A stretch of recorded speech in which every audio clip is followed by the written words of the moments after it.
ශ්‍රී ලංකාවේ විශාලම දන්සල දන්සල් සමාගමක් හැදූ මැල්තිරිපුර මිනිස්සු. ඒ සියලුම අය පාරේ බුදියලා තියෙනවා. පාර මැද්දේ තොරණ ගන්නවා, තොරණ මැද්දෙන් වාහන යනවා. වාහන යනවා.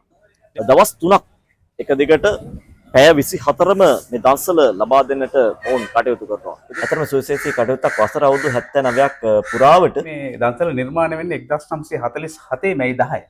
ඊට පස්සේ විදේශ දූත පිරිස මුදල් ගෙවන්නට ගිහිල්ලා තියෙනවා. ලෝකේ දන්සල් දෙන එකම රට මේක නෙවෙයි. ඇය 24 පුරාවට දවස් 3ක් එක දිගට. ඊට මම දැන් අවුරුදු 16ක් වෙනවා පමණ වෙනවා මම ලේකම් දූරේ. තාම මේකේ කෑමුල රසය කොහොමද කියලා අපි බලලා නැහැ. අනාගත පරපුර දැන් සූදානම්ද මේකේ ඉස්සරහට බාර ගන්න. සමාගම් මැදුරේ සීමා සහිත සමාගමක් වශයෙන් ස්ථාපිත එකම දන්සල තමයි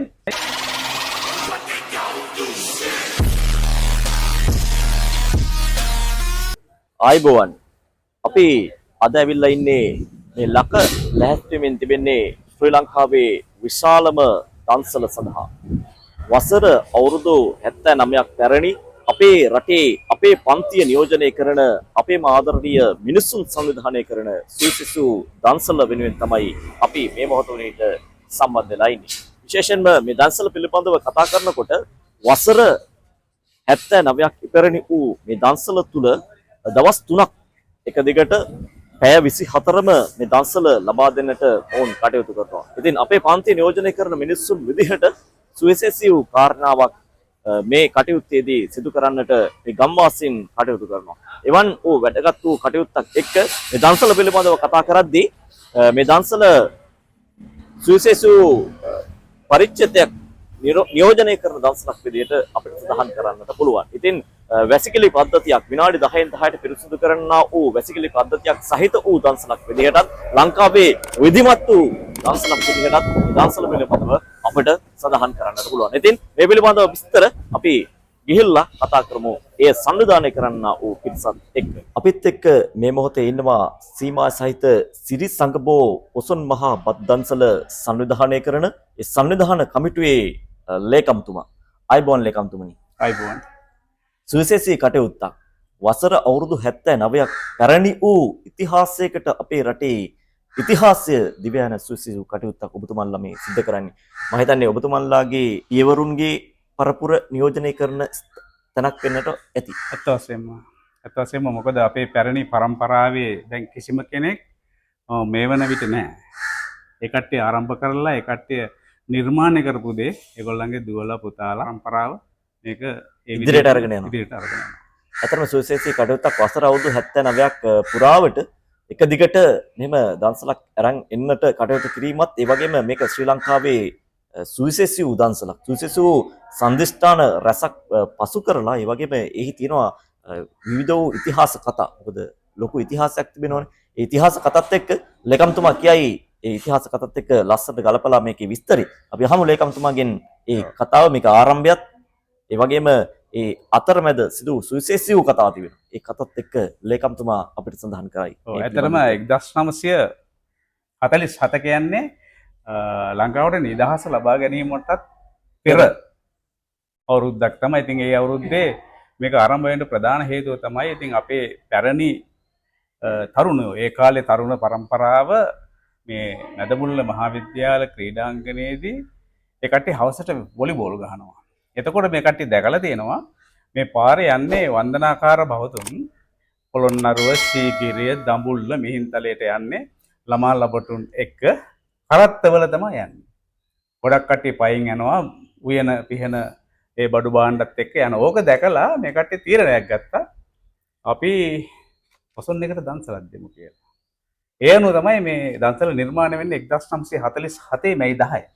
ඉන්න අතරව ක්‍රමක්‍රමයෙන් මේක බොහොම ලස්සනට සංවිධානය වෙලා ඒ දවස්වල මේ පොල්ලතු මඩු තමයි ගැහුවේ ස්ථිර ගොඩනැගිලි තිබුණේ. ඉතින් අද වන විට ප්‍රධාන ශාලාව ගබඩා ඒ වගේම අපේ කාන්තා පක්ෂයට ඇඳුම් මාරු කරගන්නට පවා අපි මේකේ ශාලා හදලා තියෙනවා. කාමර හදලා තියෙනවා. එතකොට කිසිම බඩුවක් අපි පිටින් ගන්නෙ නෑ. අට්ටි මුට්ටි කල්දේරම් සියලුම දේ අපටම ලිඳක් තියෙනවා. ඒ ලිඳෙන් තමයි අපි වතුර දෙන්නේ. ඒතර අපේ මහජන සෞඛ්‍ය පරීක්ෂකතුමා ඉන්නේ අපේ ඔෆිස් එකේ කාර්යාලය දාලා තියෙන්නේ. ඉතින් එතුමාගේ අධීක්ෂණය නිරන්තරයෙන්ම මේ දන්සලට සිද්ධ වෙනවා. ඉතින් මේ අතරතුරේ අපේ මාධ්‍යයෙන් අපිට එල්ලීමක් කර අර අතර මැදි ඒ කාලේ පරාසය තුල අතර තිබෙන සුන්දර සිදුවීම් මොකක්ද කියලා කියන්නේ. ඉතින් SWRD බණ්ඩාරනායක අගමැතිතුමා අගමැතිව ඉන්න කාලේදී විදේශ දූත පිරිසක් එක්ක ගිහිල්ලා තියෙනවා ඒ පොළොන්නරුව මිහින්තලේ ප්‍රදේශයේ සංචාරයක. ඒ ගිහිල්ලා එන බව දැනගත්ත අපේ සංවිධායක කමිටුව රැකලා හිටියා අගමැතිතුමා මෙතෙන්ද කොහොම හරි සම්බන්ධ කරගන්න. ඊට පස්සේ අගමැතිතුමා කියලා තිනවා විදේශ දූත පිරිසක් එක්ක යන නිසා කාලය කල්පනා කරගන්න අමාරු එන්න බෑ කියලා. පස්සේ මේ සංවිධායකයෝයි මේ සියලුම අය පාරේ බුදියලා තියෙනවා. නිදාගෙන ඉල්ලලා තියෙනවා. ඊට පස්සේ කරන්න දෙයක් නැතිකමට බණ්ඩාරනායක මහත්තයා ඇවිල්ලා ඒ විදේශ දූත පිරිසත් එක්ක මේකෙන් ආහාර ගත්තා. ඊට පස්සේ විදේශ දූත පිරිස මුදල් ගෙවන්නට ගිහිල්ලා තියෙනවා. ඒ වෙලාවේ බණ්ඩාරනායක මහත්තයා කියලා තියෙනවා මේක මුදල් ගෙවන්නේ නැහැ. දන්සල් ක්‍රමය විස්තර කරලා කිව්වලු ලෝකේ දන්සල් දෙන එකම රට මේක කියලා. ඒක තමයි හරි සුවිශේෂී සිද්ධිය. ඉතින් එදායින් පස්සේ තාම රාජ්‍ය නායකයෙක් මෙම දන්සල බලන්නට මේ දන්සල කරන සේවාව විඳින්නට තාම ඇවිල්ලා නැති එක තමයි හරි කනගාටුව. ඒ වගේම තමයි දැන් මේ 79 වෙනි වර්ෂයේ තමයි මේ ක්‍රියාදාමය සිදු වෙන්නේ. ඉතින් ඒ මේට අමතරව අපි මොකක් හරි රටක හෝ වේවා එහෙම නැත්නම් සමාජයේ මේ රට තුල හෝ වේවා කිසියම් ව්‍යසනයක් ගම් වතුර ඒ වගේ දෙයක් වුණොත් අපි සුවිශාල වශයෙන් අපේ අරමුදලින් අපි දායක වෙලා උදව් උපකාර කරනවා. අපේ විශාල ප්‍රදේශයක සංවිධායකයෝ විසිරලා පැතිරලා ඉන්නවා. අපි මේ දවස් 3ක් පැය 24ම එකම දිගට මේ දන්සලේ ආහාර දෙනවා. ක්‍රියාකාරී මණ්ඩල 6ක් නිර්මාණය කරලා තිනවා. ඒ ක්‍රියාකාරී මණ්ඩල 6 තමයි උදේ 8ට පටන් ගත්තොත් හවස 8ට ඉවරයි. ඊට පස්සේ හවස 8 සිට පහුවදා 8. ඒ වගේ ක්‍රියාකාරී මණ්ඩල 8ක් ක්‍රියාත්මක වෙනවා මේ දන්සල තුල. ආරම්භයේදී පළාතේ ඉන්න ගරුතර ස්වාමීන් වහන්සේලා 59කට දානයක් දීලා තමයි දානය ආරම්භ වෙනවා. අවසානයේ ප්‍රසිද්ධ ස්වාමීන් වහන්සේ නමක් කැඳවලා ධර්ම දේශනාවක් කළා තමයි මේක අවසන් කරන්න ලැබෙන්නේ. ඔබතුමා සඳහන් කරන ආකාරයට මේක වපසරියක් එක්ක දිව්‍යාන ඒ වගේම ලොකු විවිධත්වයක් එක්ක හරි වටිනාකමක් තියෙන දන්සලක්. විශේෂයෙන්ම මෙහි අර අපිට සඳහන් වුණා වැසිකිලි පද්ධතිය. ඒ කියන්නේ අපේ සංචාරකින් දුර බැහැර ප්‍රදේශවල ඉඳලා එන්නේ. එතකොට ඔවුන්ට අර වැසිකිලි කැසිකිලි කර ගැනීම සඳහා ඉතාමත්ම සුවිශේෂ කාරණාවක් එතන සිද්ධ වෙනවා. ඒ පිළිබඳව පොඩ්ඩක් අපිට සඳහන් කරන්න. වැසිකිලි කැසිකිලි පද්ධතිය ආරම්භයේ සිටම බොහොම විධිමත්ව කරලා තියෙනවා. ඒකත් අපේ මහජන සෞඛ්‍ය පරිශීලකතුමාගේ අධීක්ෂණයෙන් සිදු වෙනවා. ඊට අමතරව අපේ සංවිධානය කමිටුවෙත් ඉන්නවා මේ පිළිබඳව අධීක්ෂණය කරන්න පත් කරලා. ඉතින් පැය භාගයකට වරක් මෙතන සියලුම වැසිකිලි පද්ධතීන් ඒ අදාළ රසායනික ද්‍රව්‍ය දාලා සුද්ධ පවිත්‍ර කරනවා. දැන් ගිය අවුරුද්ද වෙනකොට පොඩ්ඩක් අර පැහැය වර්ණය අවපැහැ ගැනලා තිබිලා. ඉතින් මිනිස්සුන්ට පොඩ්ඩක් ඒක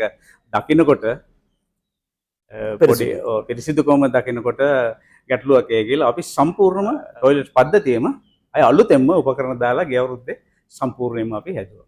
ඒක විධිමත්වම තියෙනවා. අතරම ඉතාමත්ම වැදගත් වූ කාරණාවක් ඔබතුමාලා සිද්ධ කරන්නේ. මොකද අර දුර බැහැර ප්‍රදේශවල ඉඳලා එන පුද්ගලයින්ට මේ තමන්ගේ අවශ්‍ය කටයුතු කරගෙන යන්නට සුවිශේෂී කාරණාවක් ඔබතුමාලා සිද්ධ කරන්නේ. මේක වහා වටිනා පින්කමක්. විශේෂයෙන්ම මේක රාත්‍රියේ දිවා රාත්‍රී දෙකේම තියෙනවා. එක දිගට දවස් 3ක් පවත්වනවා. පැය 24 පුරාවට දවස් 3ක් එක දිගට. දවස් 3ක් එක දිගට පැය 24 පුරාවට, ඒ කියන්නේ පැය 72ක් අඛණ්ඩව පවත්වන අපේ කාලේ අපේ මිනිස්සුන්ගේ සුවිශේෂී වූම දන්සල කියලා මට සඳහන් කරන්නට පුළුවන්. ඒ වගේම තමයි මේ දන්සල පිළිබඳව කතා කරද්දී අපිට ලොකු ඉතිහාසයක් වර්තමානයේ සහ අනාගතයක් ගැන අපිට කතා කරන්නට පුළුවන්. ඒත් එක්ක මේ දන්සලත් එක්ක සම්බන්ධ වූ තොරණ පිළිබඳව තවත් සුවිශේෂී කතාවක් තිබෙනවා. අපේ නායක ස්වාමීන් වහන්සේ අපිට සඳහන් කරා තොරණ පිළිබඳව විස්තරයක්. ඒ පිළිබඳව පොඩ්ඩක් අපිට සඳහන් කරමු. සාමාන්‍යයෙන් පොසොන් දන්සලට මේ දන්සල ක්‍රියාත්මක වෙන කාලය තුලදී බොහෝ සෙයින් මිනිසුන් මේ මැල්සිරිපුර නගරය ආශ්‍රිතව ගැවසෙනවා. එහෙනම් මිනිසුන්ගේ ශිෂ්‍යතන් ප්‍රබෝධමත් කරන්නට 1900 මගේ මතකයේ හැටියට 1950 පමණ තමයි මේ තොරණක් නිර්මාණය කරන්නට සංවිධායක කමිටුව තීරණය කළේ. ඉස්සර මේ පාර පළල් නොකරන කාලේ මේ පාර මැද්දේ තමයි තොරණ ගැහුවේ. එතකොට පාරේ එහා පැත්තෙත් මෙහා පැත්තෙත් දෙකේම විශාල බල්බ් සංඛ්‍යාවකින් සමන්විත ලස්සන තොරණක්. ඒකේ තියෙන්නේ දානය පිළිබඳ ජාතක කතාවල චිත්‍ර ඇතුළත්. පාර මැද්දේ තොරණ ගහන්නේ. පාර මැද්දේ තොරණේ තොරණ මැද්දෙන් තමයි වාහන යන්නේ. පාර මැද්දේ තොරණ ගහනවා, තොරණ මැද්දෙන් වාහන යනවා. වාහන යනවා. දෙපැත්තෙම තොරණ. දෙපැත්තම තොරණ. ඔව් එහෙම තොරණක් ලංකාවේ නිර්මාණය වෙලත් නැහැ. හරි සුවිශේෂී කාරණාව. ඒ කාරණාවක්. ඉතින් ඊට පස්සේ කාලයක් යනකොට මේ පාර පළල් වුණා. මේ මාර්ග සංවර්ධන යෝජනා ක්‍රමය යටතේ පළල් වුණාන් පස්සේ ඉතින් අපිට තොරණක් ගහන්න බැරි වුණා. නමුත් ඊට පස්සේ අධික වියදමක් දරන්නට වුණා තොරණක් නිර්මාණය කරන්න. ඊට පස්සේ අපේ මේ ප්‍රදේශයේ ඉන්න අකාඩේ උපතිස්ස අපේ මහින්පාණන් වහන්සේ වගේම චන්ද්‍රරත්න අපේ හාමුදුරන් වහන්සේ ප්‍රමුඛ වෙලා ව්‍යාපාරික සංගම්, වෙළඳ සංගම්, නිරෝධක සංගම් වැනි සංගම් වල තරුණ පිරිස් එකරාශි වෙලා තොරන් කමිටුවක් නිර්මාණය කරලා සාමාන්‍යයෙන් විනෝද වෙන්නට ළමයින්ට විනෝද වෙන්නට පුළුවන් ආකාරයේ කානිවල් එකක් හදලා ඒකේ තොරණක් ගහනවා සීමා සහිත ශ්‍රී සංගමෝ පොසොන් මහා දන්සල නමින්. ඉතින් අපිට ලොකු උදව්වක් ඒ තොරන් කමිටුව අපිට කරේ. මොකද අපිට කරගන්නට බැරිව අවුරුදු ගණනාවක් ආපු ඒක පුරුද්දක්. ඒ තොරණ ගැහුවේ පුරුද්දක්. ඒ වගේම ඒක සම්ප්‍රදායක්.